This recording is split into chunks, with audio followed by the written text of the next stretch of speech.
everyone, and welcome back to another episode of Familiar with the Matter, the show in which I talk to people who know stuff about things.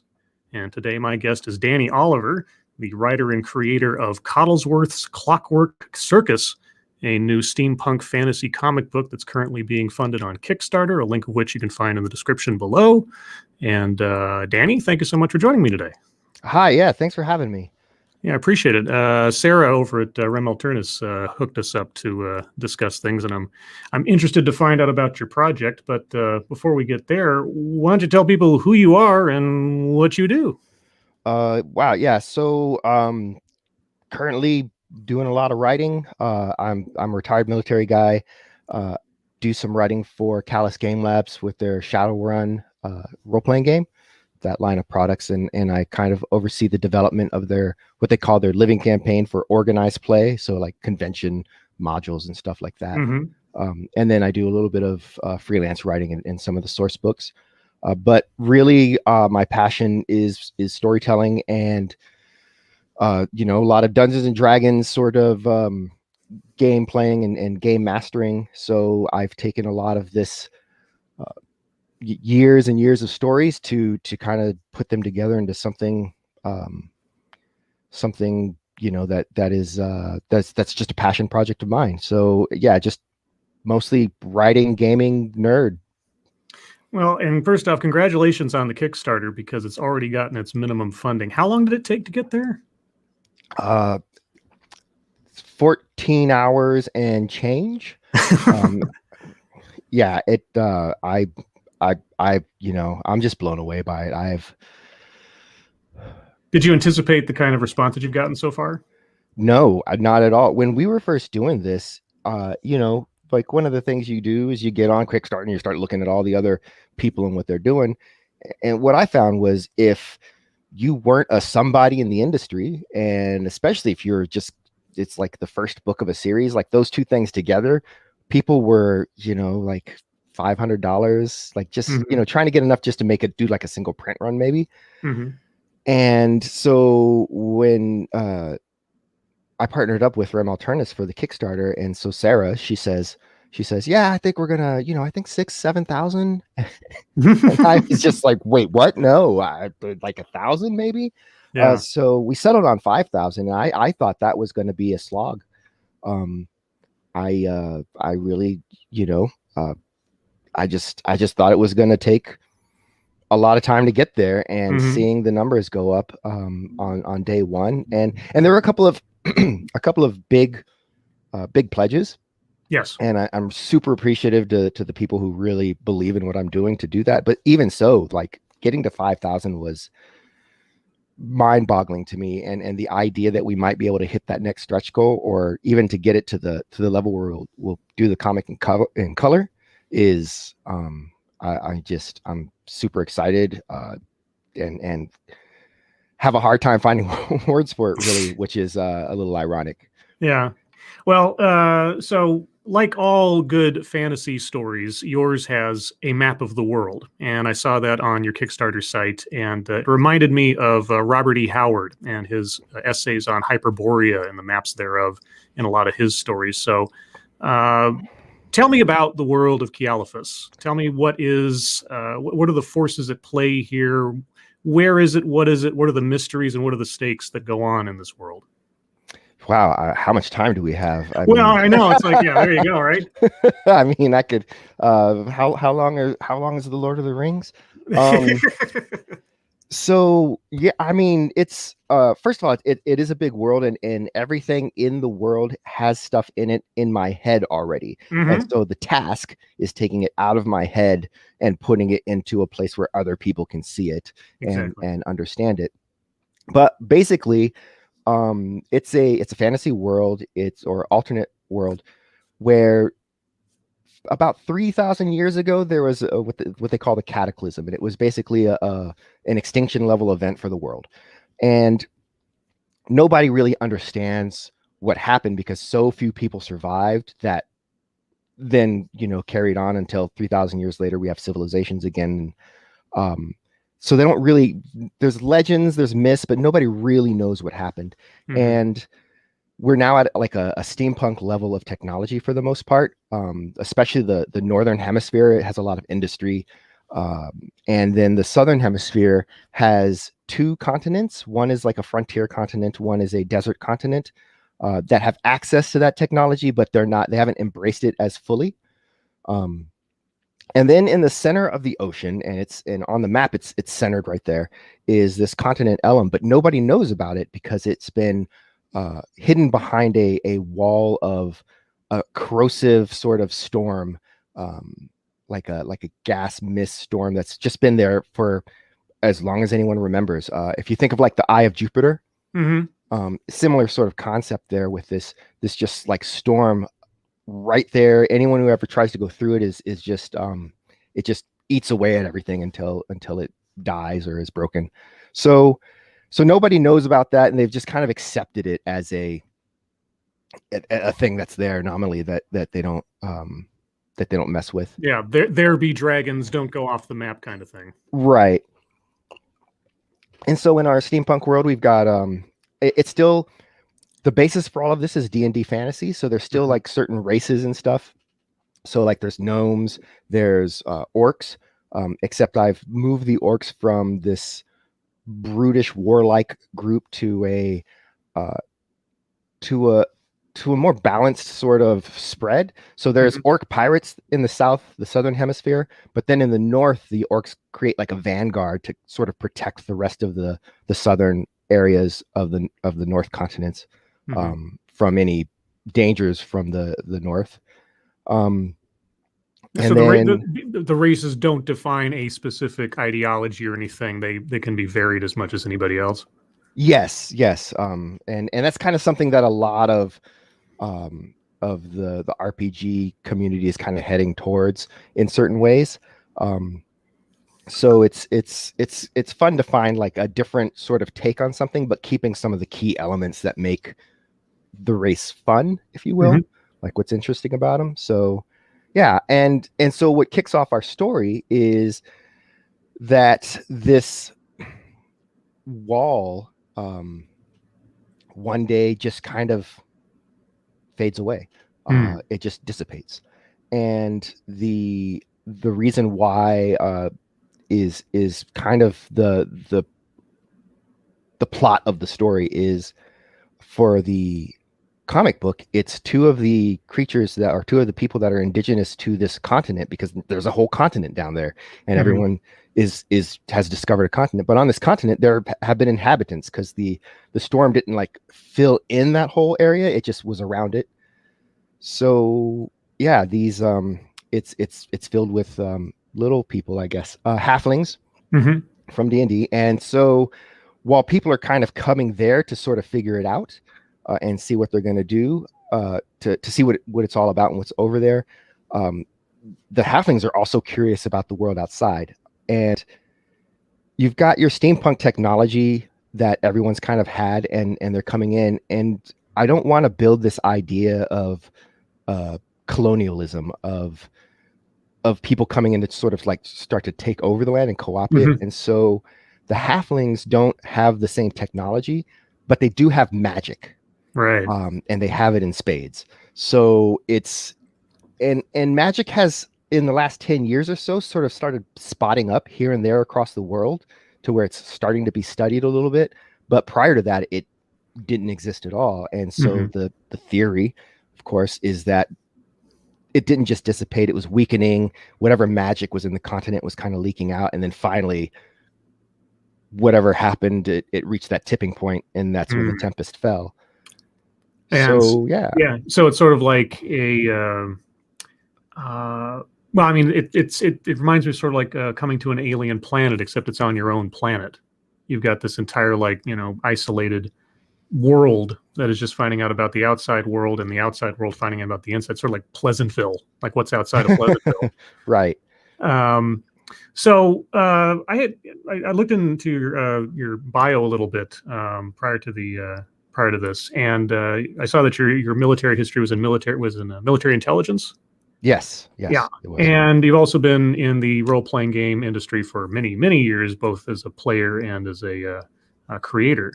I was curious, with a background in trying to, I assume, sort of game out possibilities and contingencies and plans, both for military situations and then for players and game modules and such, is it difficult as a writer to sort of settle in on a single static storyline in any particular way? Especially when you have, like, I mean, if your brain's going all over the place, it's like, okay, this is one way it could go, but then there's 17 other ways it could go from this point in the story. Do I really think this is the best one? I feel like that might be maybe a happy frustration, but still a frustration at times. Well, I try not to think too much about that in terms of writing as I go. So I think it was George R.R. Martin might have said it most recently to where it people have talked about it again. But there's two kinds of writers, right? There's plotters and there's pantsers, they call them. Yes. And so I'm more of a pantser when it comes to telling a story. But I definitely have the plotter aspect when it comes to the world building. So an example is in like a Dungeons and Dragons game, one of the things that a lot of dungeon masters wrestle with is this idea of railroading characters or not wanting to railroad characters, and to make sure the players feel like they have agency. Yes. So that gets really difficult if you're playing like in a module based game where you have like, well, this is going to happen, and this is going to happen, and this is going to happen, and the players are going to do this, and this, and then they're going to fight the dragon. And that's a story that's on rails. It's and regardless of what the players do, they're going to get to that point. And so for me, I find it better if I've plotted out the world and I know what's happening in the world, then the players can go anywhere in that world. Right. And I'm ready for that, and I can switch to that story. And if you have good things happening in the world, the players will gravitate towards those things. So yeah, I've kind of just been it's the same thing with the story, the comic. I know about what's happening because I know what's going on in the bigger picture, and I know what has to be done for them to kind of come to that resolution. But I don't know the details. I don't know yet exactly what direction they're going to go or who they're going to meet on the way necessarily. Yeah, you're both the DM and the player as you're going along in this. Exactly. Yeah. I've run many games in the past where I ran a game that took place in Las Vegas one time, and I just plotted out, okay, this is what's happening at this hotel, this is what's happening at this location, here's this NPC, so on and so forth. And then I said, okay, guys, you're in Las Vegas. What do you do?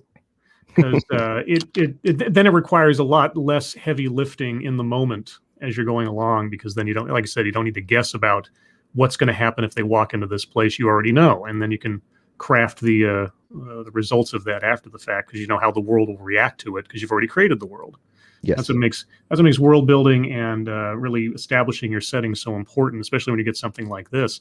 Because I saw on the Kickstarter as well, there's an intention to, or there already is, I should say, create materials for tabletop role playing based on this world.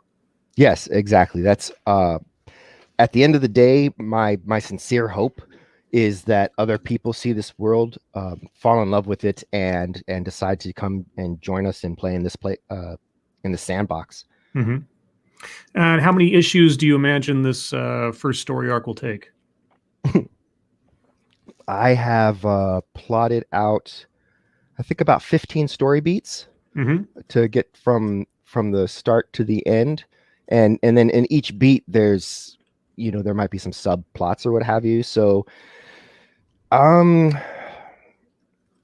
maybe somewhere between 20 and 30 books in the comic series. And will each of those books be a Kickstarter of its own, or will it be an ongoing thing from this first project? So I'm not entirely certain, what that's going to look like in the future. For now, it's Kickstarter. I've basically funded this out of pocket so far. Sure. And so the Kickstarter really is about, hey, if I can just get the money that I spent back for the most part, then I can immediately turn that into the second book. Right. Without having to, I'm not I'm retired military. I'm not like, you know, wealthy or anything. Sure. few of us are. Right. So you know, I'm basically, as I have, you know, extra money, I'm like, okay, I'll get another page done. I'll get another page done. Mm-hmm. And so the hope is that we have enough now that we've got that part. And then if we can get like the color and get all the supplemental materials made, that would all be great. And then I can take the money that I recoup and just, like I said, immediately turn that around into book 2. And then hopefully, instead of taking a year and a half to illustrate, it'll take 6 to 9 months to illustrate. And we can get that next book out a little bit faster, because if it's 30 books and it's taking a year and a half per book, it's going to be a minute. Right. Yeah, I've previously done an interview with another independent comic book creator who just kind of one day decided, I want to make a comic book, and then just went into the maelstrom, as it were, and the challenges and tribulations of just deciding one day out of the blue to do that. It amazes me on the one hand, the kind of inspiration it requires, but also the amount of work. How difficult was it to find a artist that fit your vision? Well, I already found him, I guess, when I decided to actually go into this hardcore. So as an idea, it was always kind of an idea, but I eventually got to this point where I just decided I wanted to support art and artists. And so I started just kind of commissioning artists to do various things. Like when my son started playing RPGs, I had his first character commissioned by one of the cover artists for Shadowrun at the time. And then that experience was really pleasant, and I felt really good about receiving the art at the end and having this thing that was created that I had in my head and that I communicated to the artist, and then the artist created. And so I've done a lot of commissions since then. And one particular commission was for a campaign arc ending, where we wanted to celebrate the campaign arc. And I found this artist that was at the time doing ensemble art for characters involved in a scene. And I really liked the style of it. It was, just hard, the sort of dark ink lines. Color was not overpoweringly vibrant, but it was very present, and just these saturated colors. And so I asked about a commission, got his price, and ended up with a very, very beautiful piece that I'm very happy with. So later, when I got to the point where I was like, I think I want to do this, and I think I'm ready to make it happen. I liked that guy, Slobodan Jovanovic is his name. Yes. He's Serbian. And I reached out to him and said, hey, do you do sequential art? Like a comic kind of thing?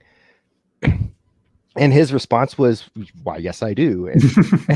And so I said, hey, and he sent me some samples of his comic work. And I said, hey, so this is a project that I have. These are my parameters. Like, I'm not going to be able to, like, you probably aren't going to work on it whenever I have money for you to do it, but I'd like to do this. And he just said, I really want to write a fantasy adventure comic or illustrate a fantasy adventure. And so it was that easy, but it was because I kind of laid that groundwork, I suppose, before, by networking and talking to artists previously. Yeah, I spent a lot of my youth collecting comic books and getting to the point where I could recognize particular artists or influences of particular artists as I went along. And there were some that were just sort of, in my mind, the signature look of a particular character or world or something. And I always imagine for independent artists or independent writers that, it's sort of like auditioning actors for a part in a movie. It's like you got to find the right fit for everything that really fits your vision. Right. And Boban, there's so much detail in his work.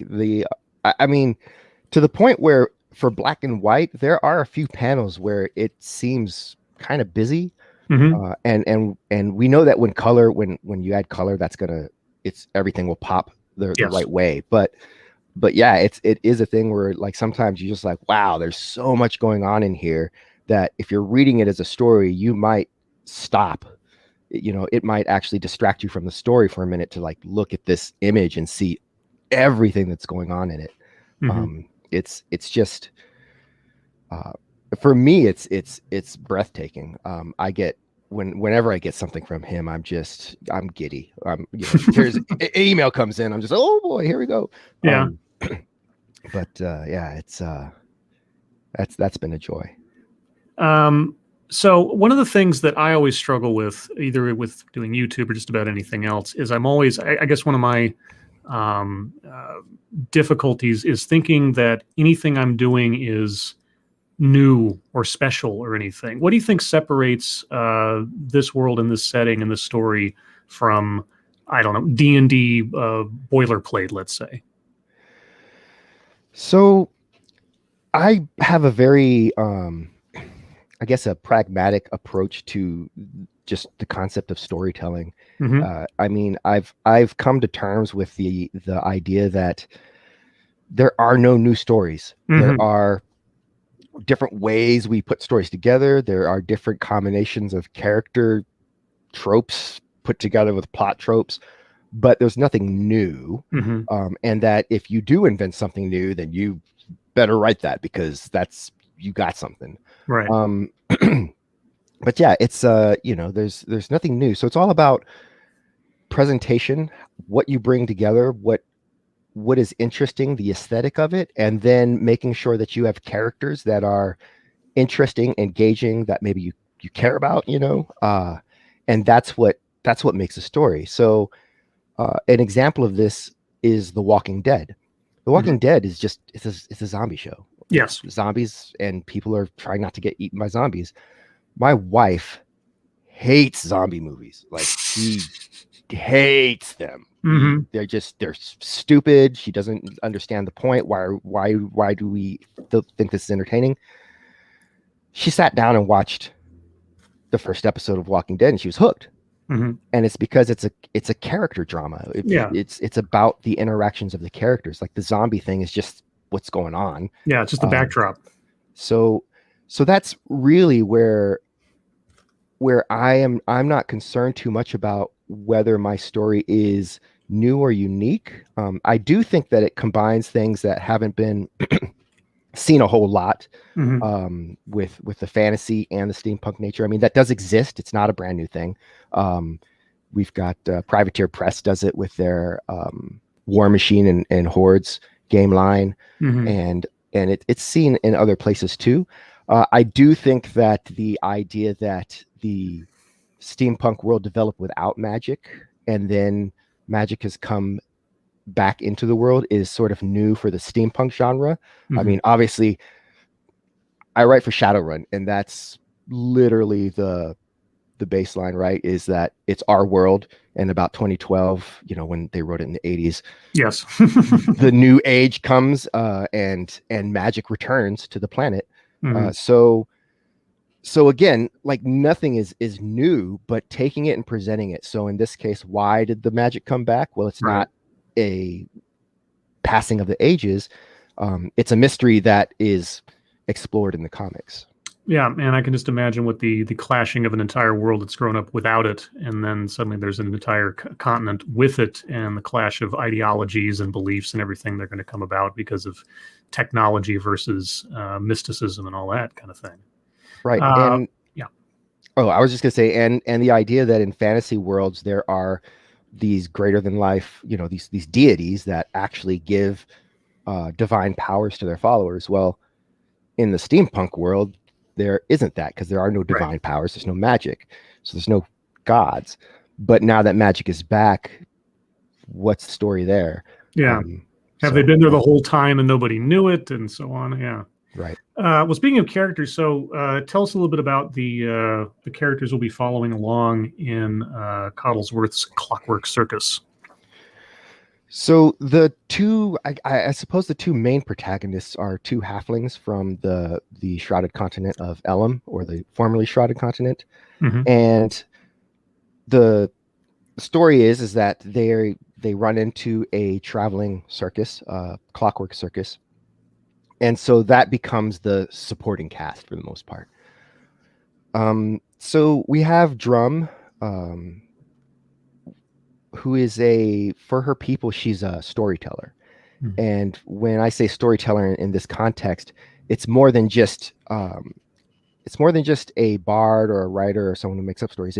It's a person who is charged with keeping the myths and legends of their people alive, Right. and telling these stories and embellishing them with magic and performance to sort of ensure that everyone grows up knowing these stories, so that they will, that their heroes will always be remembered.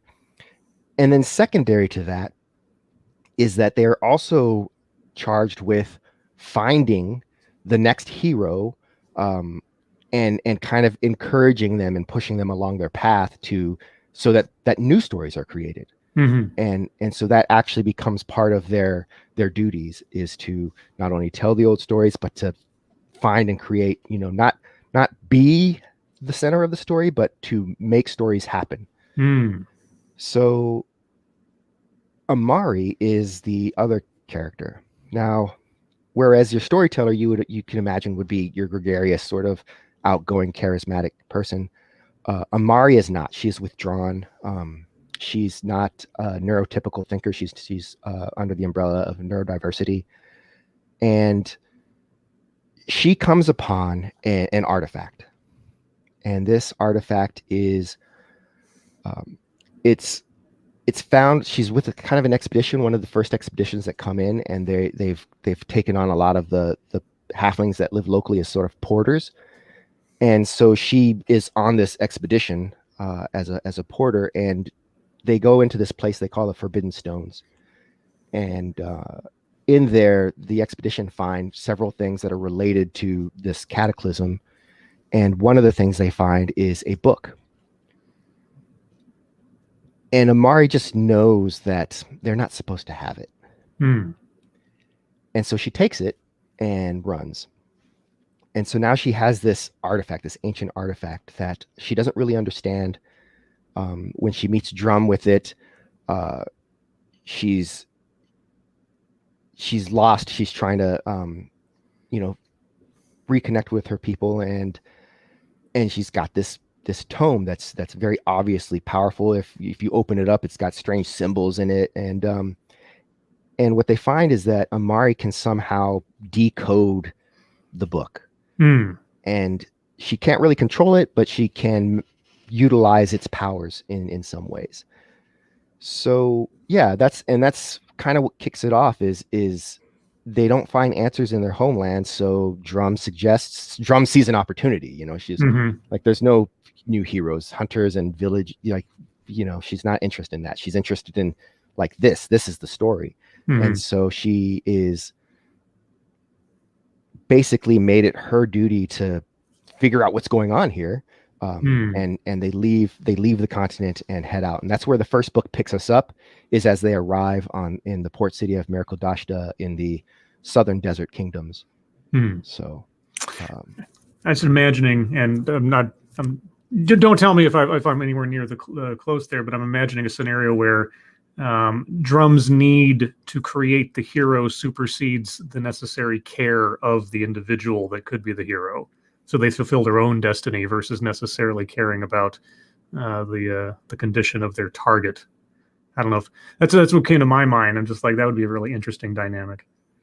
There's definitely a thing there. So like I said, with Amari, there's she's not a neurotypical thinker. Mm-hmm. I myself am not a neurotypical thinker. I have pretty extreme ADHD. Mm-hmm. I have a cousin who had autism, like the kind of autism that people who don't understand autism imagine autism is like. And I've known a lot of people that are autistic, that have ADHD, that have just other things going on in the way that they think and operate. So I really wanted to sort of present that as a character, and also to show like how other people's responses and reactions can sort of feel or push someone in a certain direction. And of course, to do it right, like I have ADHD, but I also have to rely on other people to make sure that I'm not, messing stuff up here and about. But that's part of it. And this idea of people not being able to take care of themselves, right? As like with me, when I grew up, it almost seemed like I would never get to a point where I could look after myself without losing everything that I needed. I can't drive to work because I don't know where my car keys are. Like all of these things that kind of really make it difficult to operate. And and so that's something that I think of and am drawing on. But eventually I figured it out. I had a successful career in military intelligence, and am writing a comic, right? So it really is just a matter of deciding to do it, isn't it? I mean, the comic, that's getting over a lot of hangups. But for the ADHD thing, there's a lot of skills that you have to build, and like I have little rituals that I do so that I can remember to sort of just leave things where they need to go. And I understand how to sort of kickstart myself into certain things to like get going on something that I want to do. Right. So there's a lot of skill building, and then medication. I'm there with you. I've throughout most of my 20s, I had dealt with I guess given my dad's situation, it's probably familial anxiety disorder, and I staved off actually giving. I thought of it at the time as giving in to medicating myself, because I didn't like the idea of experimenting with my brain. But one day I was talking to a friend of mine who had much more serious issues than I did, and I said, she was like, "Well, why don't you get medication?" I said, "I don't want to be a version of myself that isn't me," or something like that. And she said, "Well, I take medication. Am I not me?" And at that point, I'd been, my life, mind racing and just being caught in this constant static of fear and anxiousness and everything. I was just like, this isn't a way to live. So I finally, like I say, gave in. And fortunately for me, unlike a lot of people I know, fortunately for me, the first thing that I was prescribed was kind of the magic bullet, and I've been much better off since then. But there is always that wondering, like, that uncertainty. It's like, I'm my own worst witness. Am I going to be the same? Am I going to have the same outlook on things? And will I even know the difference? And I suppose that kind of leads into the plot here, where you have an entire civilization that doesn't know what's outside the wall. And then how are they, and you have a storyteller who's fighting to maintain the history, and now might be under threat by this entire world they didn't know was existing. It's like, will it survive the collision of cultures? Right. And there's so many other factors besides the outside world coming in. There's one of the challenges that I've had that's really been intriguing to me and interesting and satisfying is figuring out where all the different races fit. My goal with this was to say, hey, if it's in the open game license that Wizards of the Coast has, if it's available there, it's in this world. That was that was one of my creation goals, was to say it's in this world. So there's going to be Dragonborn, there are going to be elves. So coming up with, okay, well, how do they fit in the picture? Where are they at? What's going on with them? And that's just been a real joy kind of working with. And to the point of where we're at now in this conversation, the elves, of course, have not been on the planet. Magic's not going to exist. There's a cataclysm coming. They figured it out. They left. And so when magic returns, for reasons, they also are returning. Interesting. So on Elam, their ancient cities are all intact. Okay. Because Elam was spared the damage from the cataclysm. So Right. all of their cities are intact. Some of them have been co-opted, by halflings, some of them by other races, some of them have just stood empty. But they're all pretty much still there. The ones that would have been outside have all crumbled and been destroyed. And that creates a sort of difference between what elves find when they come back, right? So you're not even, it's not even that humans are going to come and find not only like a fully realized civilization whose technology is magic instead of mechanical. They are also going to have, if they wanted to try to like come and take it over or anything, they'd have to then contend with the elves. So it's a very interesting, to me anyway, sort of situation that's kind of bubbling up, and for me to then tell the story in. So in the course of setting this project up, what did you find was like your biggest obstacle, either in the real world or mentally, to get to the point of from point A to Kickstarter? What was the thing you had to overcome the most? I'd say that the thing that I had to really get past is the whole imposter syndrome. The idea that what I'm doing isn't good enough. That what I'm doing is, I mean, everyone is just a regular person, right? So, not everyone can do a thing. Not everyone's a great storyteller. Not everyone is, going to be a good doctor. Not everyone is going to be a good mechanic.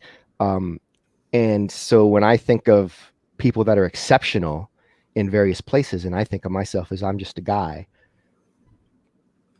it's hard to like think that I might be good at something. So yeah, that's part of it is, and that's the part that like I had the first parts of the story. They've been written and ready to be told for years. I just never did anything with it because I just didn't think it was anything special. So that would probably be the thing that was the hardest to get over. Now that I'm in it and doing it, the hardest thing to get over is the rabbit holes of world building. Yeah, right, exactly. Now, I'm when you're saying that, I was reminded of a line from a movie called Heist with Gene Hackman, and at least I hope it was this movie. If I'm mixing it up, I apologize. But either way, the line was the younger crook is talking to the elder crook, right? And he says, "You did that job? How did you do that job? That was an impossible job." And Gene Hackman says, "Well, I thought of a guy smarter than me, and then I asked myself, what would he do?"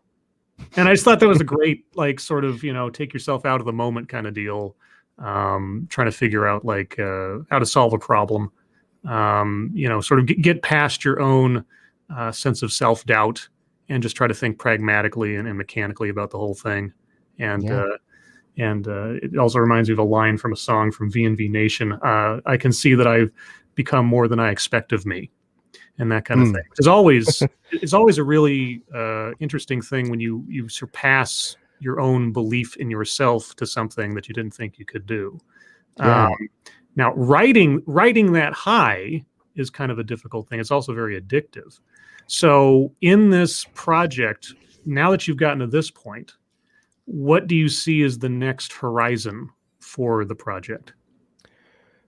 Well, obviously, we're going to be working on the second book, but like I said, this is also a world building project. So, what I'd like to kind of get to a point where I have enough built that people can start to play in it confidently.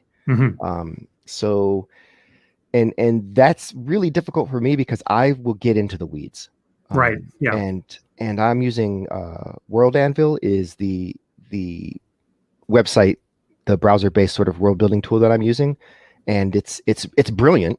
And people can go to World Anvil without a login, and they can go to whatever public pages people have, and it's kind of like a wiki for your world on their end. Mm-hmm. On my end, there's all this back end stuff where I can add stuff, and what they've done, and it's both a blessing and a curse, is they put prompts in. So if I'm ready, if I want to put this character in, so I put the character, I create the character, give them a name, and the first thing I have is this big box for text, and maybe that could be it, but no, underneath is a thing. Yeah, right. You open that up, and it's just all these prompts about what motivates the character, what is their personality like, what is their physicality like, eye color, hair color, and each one is a piece of bait for your brain, and your brain gets working. It's like, oh, I got to fill this one, I got to fill this one out, I got to fill this one out. It goes down all the way. And then some of their prompts are article related, right? So they'll be like, what city is this person from? Well, the city is obviously, if there's a city that you're going to mention, you're going to make that city up too, which has its own list of prompts. Exactly.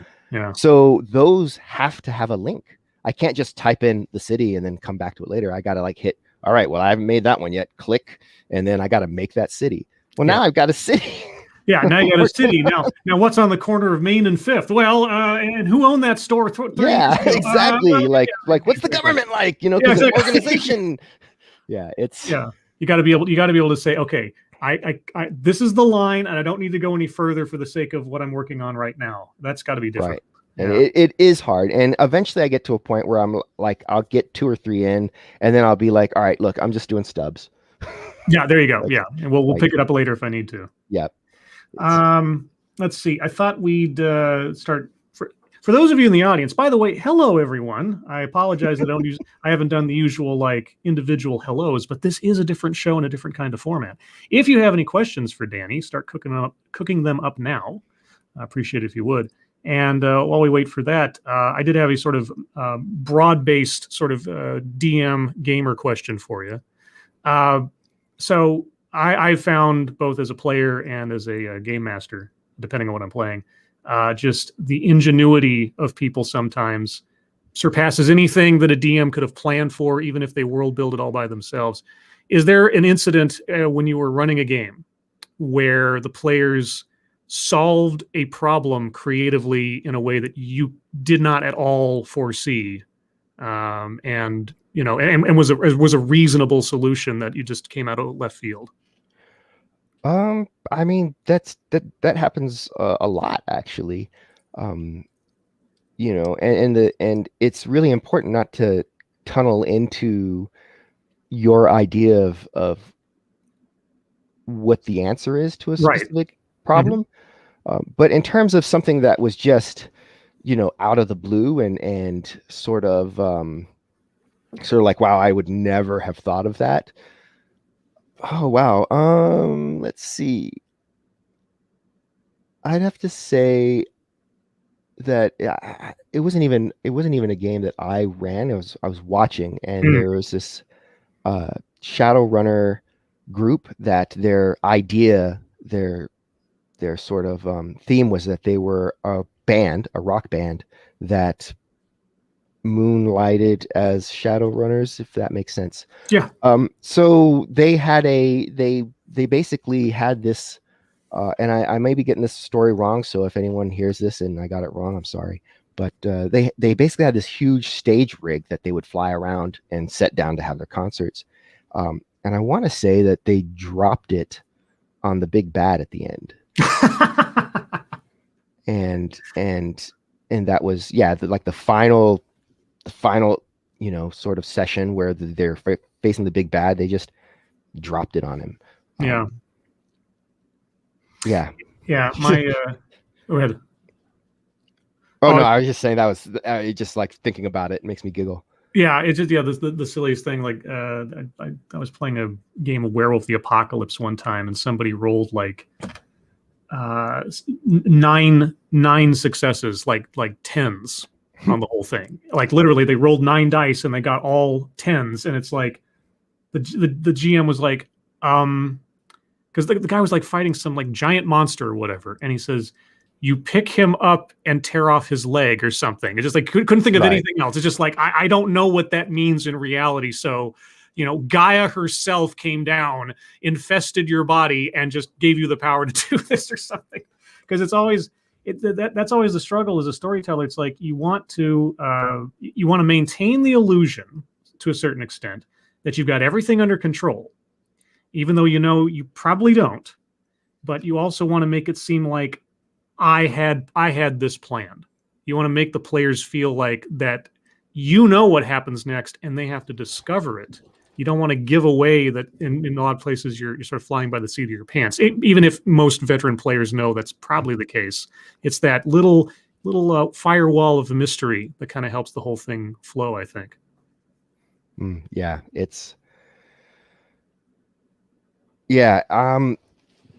sorry, I got a little bit just now distracted by this question that just popped up. Oh, sure, go ahead. Let's see, J 2021. What SR era do you write in?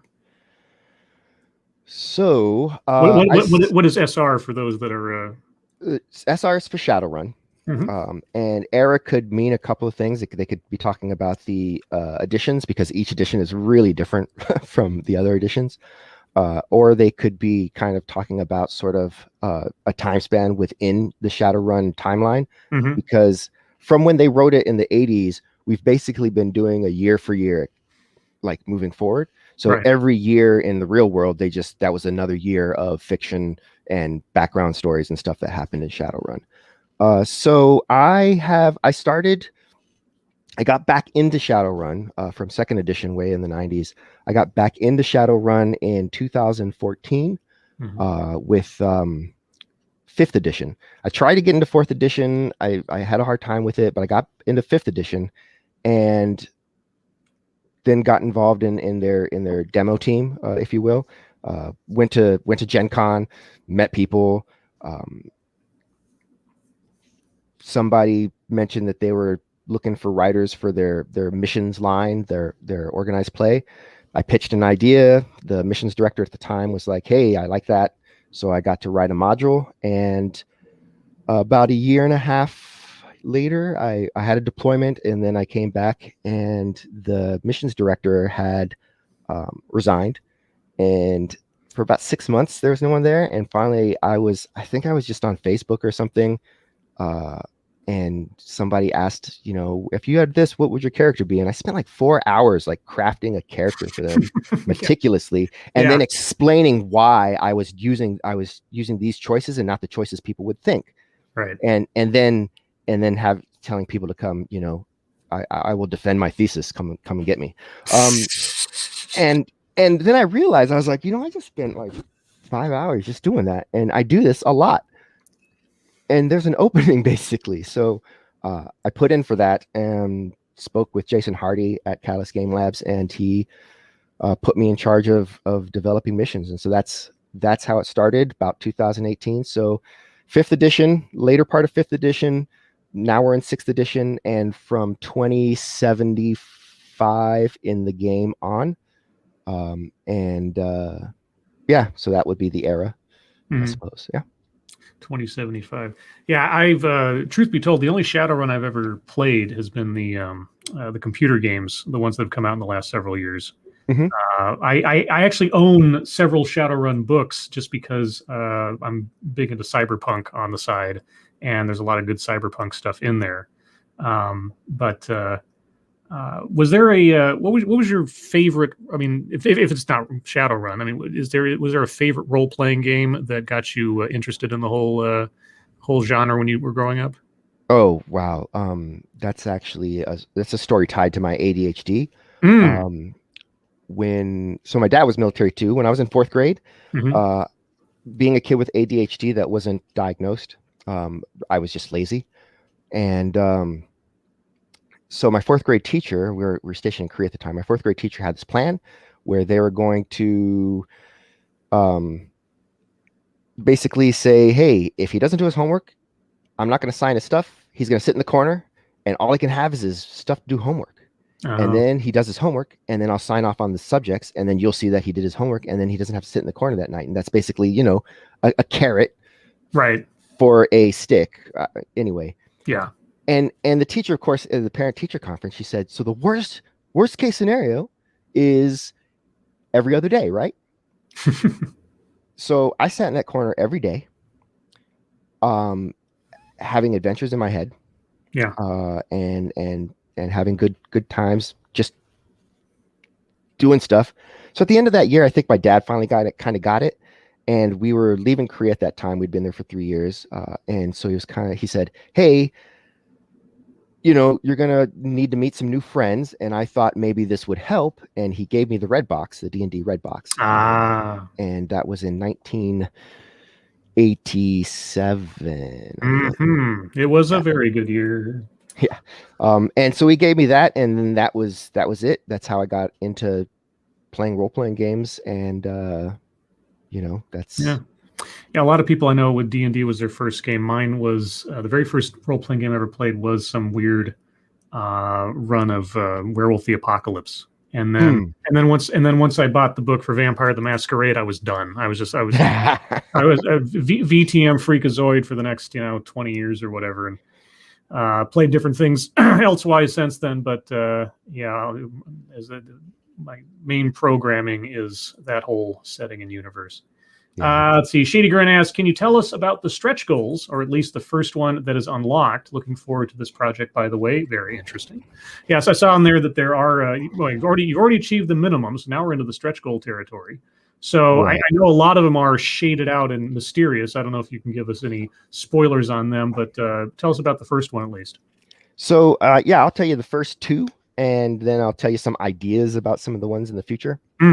So the first one is basically we're going to put together all of the supplemental materials so that you can play, and it's going to be for 5e, Dungeons & Dragons, so that you can play in our setting for the comic book. So that means it'll have a map of the city that's in the comic.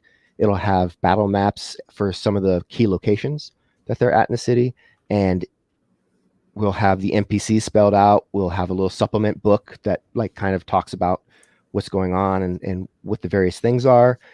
Let's see, character block stats. And then for VTT, because we're in a VTT world now, tokens that we have a guy that does our tokens. They're gorgeous, brilliantly detailed. So tokens for all the characters and for all the various things.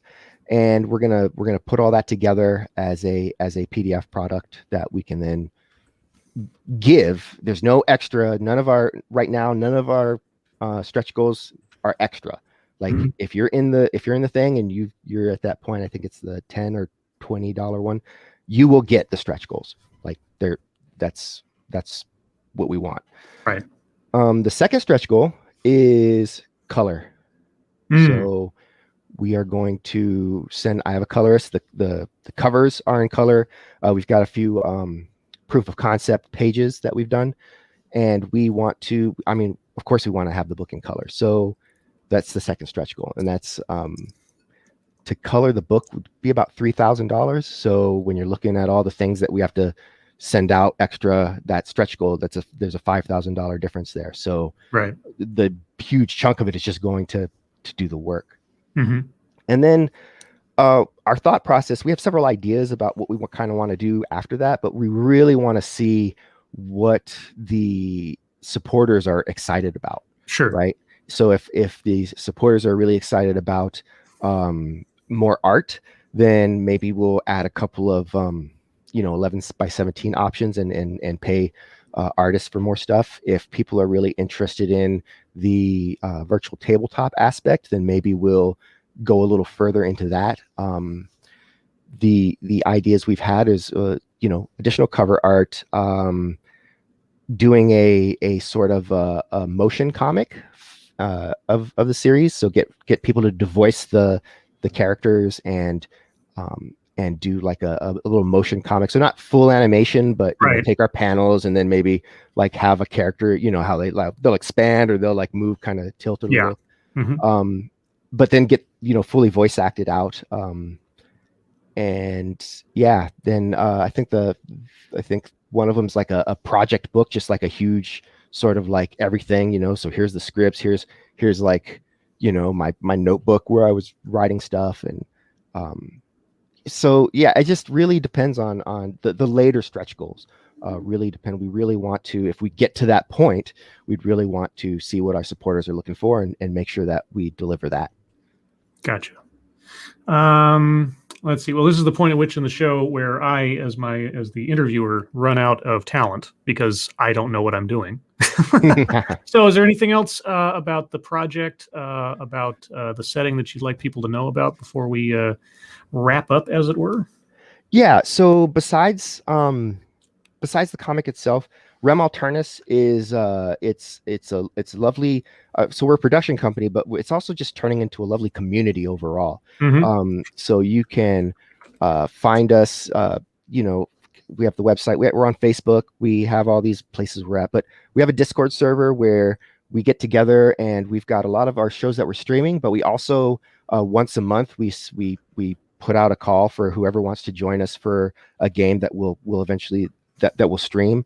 We have game nights on Friday where we just get together with whoever's around to play board games, and that ties into my World Anvil. So we also have a Patreon and everything. My World Anvil is going to be open, so anything that's complete, people can just go and see. But anything that I'm still working on, that's what there's like I think at the like 4th or 5th tier, you can get, it says 6 months access, or our patrons for Patreon can get access to it. And it's sort of, you'll be able to see the stuff I'm working on. And there's a comment section at the bottom where people can kind of write what they think, if they have ideas or whatever. And I am always vibing off of ideas. That's my cure for writer's block, is I talk to people. Sure. And they'll say things, and I may or may not use stuff, but a lot of times I'll take what they put in, and then I'll spin it a little bit to make it fit, and then it's in there. So if people want to take part, that's a way to do it, is to just come in and join us. And yeah. Cool. Now, it won't let me do it right this moment, but I will be adding the links to Rem Alternus and the Twitter there to the description after the show. Well, Danny, I'm so happy for you guys that you made your goal so quickly. It's amazing to see somebody that has a vision, take the dive and succeed at the first shot, or at least seemingly at the first shot.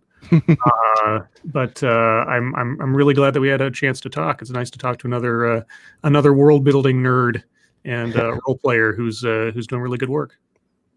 Thanks. I really appreciate being on here. It was a pleasure to talk to you, and look forward to maybe talking to you again, or having you around for a game night or something, or whatever. At the very least, I'll have to catch up with you once the book is out and in everybody's hands, and see how the reaction's been. Exactly. Yes, very much.